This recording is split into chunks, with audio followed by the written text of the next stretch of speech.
Avant de plonger dans cette histoire incroyable, pensez à vous abonner à la chaîne et à activer la cloche. Ici, chaque récit a quelque chose à dire, et vous ne voudrez pas en manquer un seul. Marcus Johnson, 35 ans, était connu dans son quartier de Chicago comme un homme droit et travailleur. Père de 2 enfants, mari dévoué à sa femme, Esha, il passait ses journées à travailler comme mécanicien dans un garage local, et ses soirées à aider ses voisins.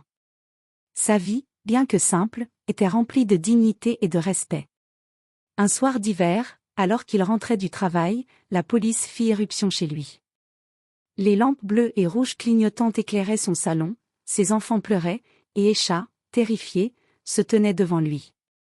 Les agents l'accusèrent d'un braquage sanglant survenu plus tôt dans la journée, un crime qu'il n'avait jamais commis. Le témoignage principal provenait d'un homme incarcéré, connu pour ses mensonges, et d'un voisin qui avait à peine vu quelqu'un de loin. Marcus protesta, implora pour sa liberté, mais ses mots semblaient tomber dans le vide.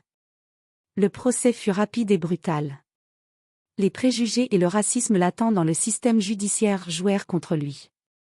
Le juge, implacable, le condamna à 60 ans de prison, sans possibilité de libération anticipée. À peine le verdict prononcé, Marcus sentit le poids du monde s'effondrer sur ses épaules. Esha s'effondra en larmes, ses enfants criant son nom, tandis qu'il était escorté hors de la salle d'audience. Dans la cellule froide et sombre de la prison de Cook County, Marcus se sentit trahi par la justice. Chaque bruit de clé, chaque claquement de porte résonnait comme un rappel cruel de sa vie volée. Mais au fond de lui, une petite flamme d'espoir refusait de s'éteindre. Il savait qu'il devait survivre, pour sa famille, pour la vérité. Et ce qu'il allait découvrir dans les mois suivants allait non seulement bouleverser sa vie, mais changer à jamais tout ce qu'il pensait savoir sur le monde et sur ceux qui l'entouraient. Les premiers mois en prison furent un enfer pour Marcus Johnson. Chaque jour ressemblait au précédent, le bruit métallique des portes, les insultes des autres détenus, et le regard méfiant des gardiens. Pourtant, malgré cette routine oppressante, il restait vigilant. Il savait qu'un homme innocent comme lui devait observer, écouter, et comprendre avant d'agir. Un soir, alors qu'il se trouvait dans la bibliothèque de la prison, un endroit étroit, poussiéreux et presque désert, il surprit une conversation entre 2 détenus expérimentés, André Williams et Tyrone Carter. Les 2 hommes parlaient à voix basse, mais les mots de Tyrone percèrent le brouhaha ambiant. « Tu crois qu'ils ont vraiment coincé Johnson ? » ?»« Franchement, non, il n'a rien fait. Mais tu sais comment ça marche. On a besoin d'un bouc émissaire. » Marcus sentit son cœur battre plus fort. Il n'était pas seul dans sa cellule, mais il n'avait jamais imaginé qu'on puisse parler de lui ainsi. Il réalisa que son arrestation n'était pas un hasard, quelqu'un l'avait délibérément piégé. Le lendemain, il tenta de comprendre qui pourrait être derrière ce complot. À travers les murmures, il apprit qu'un certain Michael Reynolds, un riche homme d'affaires de Chicago, avait un différend avec lui. Marcus avait autrefois refusé de collaborer avec l'entreprise de Reynolds pour des travaux mécaniques douteux, et apparemment, cet affront n'avait pas été oublié. Mais la véritable révélation survint lorsqu'un nouveau détenu fut transféré dans sa cellule, un ancien avocat nommé Samuel Pierce, connu pour avoir dénoncé des crimes de corruption dans la ville.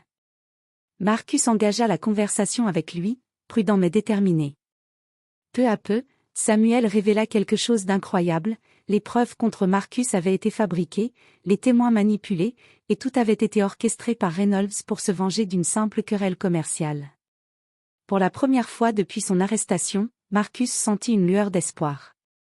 Il n'était pas seulement une victime, il avait désormais des indices sur la véritable machination derrière sa condamnation. Une idée germa dans son esprit, si la justice avait échoué, il devait trouver un autre moyen de faire éclater la vérité. Ce premier chapitre se termine sur Marcus, seul dans sa cellule, regardant à travers les barreaux la lueur du matin filtrée dans la cour de la prison, promettant silencieusement que personne ne pourrait l'arrêter dans sa quête de vérité et de justice.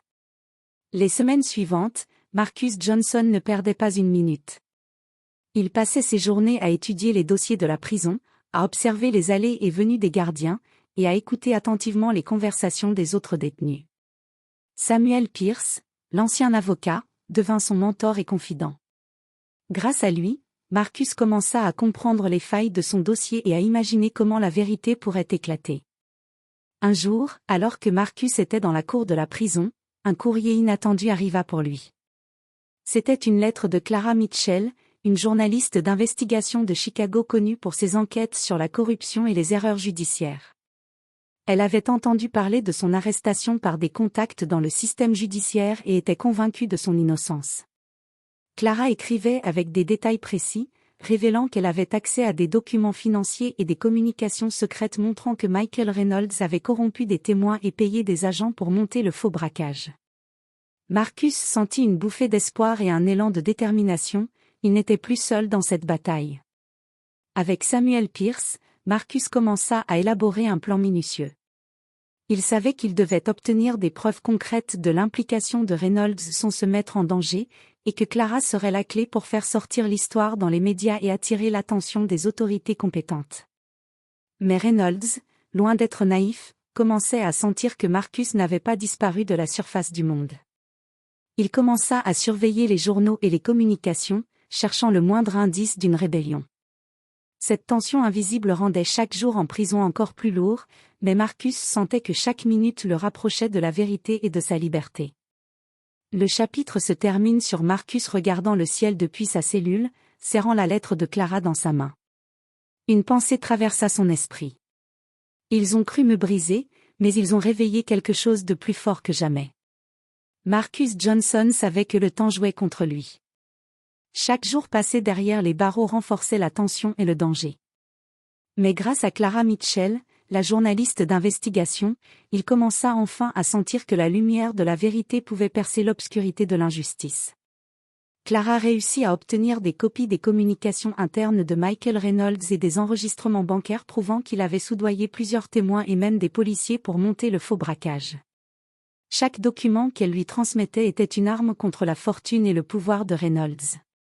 Pour Marcus, c'était plus qu'une chance de liberté, c'était l'opportunité de dénoncer le système corrompu qu'il avait condamné injustement. Avec Samuel Pierce, ils mirent au point une stratégie méticuleuse pour dévoiler ses preuves au procureur général et à la presse nationale. Mais Reynolds, apprenant que son plan commençait à se fissurer, ne resta pas les bras croisés. Il engagea des détectives privés pour intimider Clara et trouver des moyens de discréditer Marcus. Un soir, alors que Marcus parlait avec Samuel de leur prochaine étape, un nouvel allié inattendu fit son apparition, détective Lorraine, une policière intègre qui avait été témoin de certaines irrégularités lors de l'enquête initiale mais qui avait été muselée par ses supérieurs. Elle apporta des preuves supplémentaires, notamment des rapports de police falsifiés et des emails internes confirmant que Reynolds avait orchestré la manipulation des témoins. Avec toutes ces informations, Marcus et ses alliés organisèrent une conférence de presse explosive.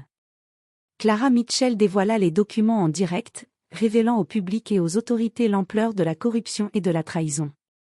L'effet fut immédiat, Michael Reynolds fut placé sous enquête, plusieurs policiers corrompus furent suspendus, et le dossier de Marcus fut réexaminé. Pour la première fois depuis 60 ans de peine annoncée, symboliquement, car Marcus était bien plus jeune mais condamnable à 60 ans, Marcus sentit la justice commencer à se rapprocher. La vérité éclata au grand jour, et ceux qui l'avaient trahi commencèrent à trembler. Le chapitre se termine sur Marcus, debout devant sa cellule, recevant un appel de Clara. « Marcus, prépare-toi. La liberté est à portée de main. » Le jour tant attendu arriva enfin. Après des mois d'investigation et de batailles juridiques, le juge annonça la révision du dossier de Marcus Johnson.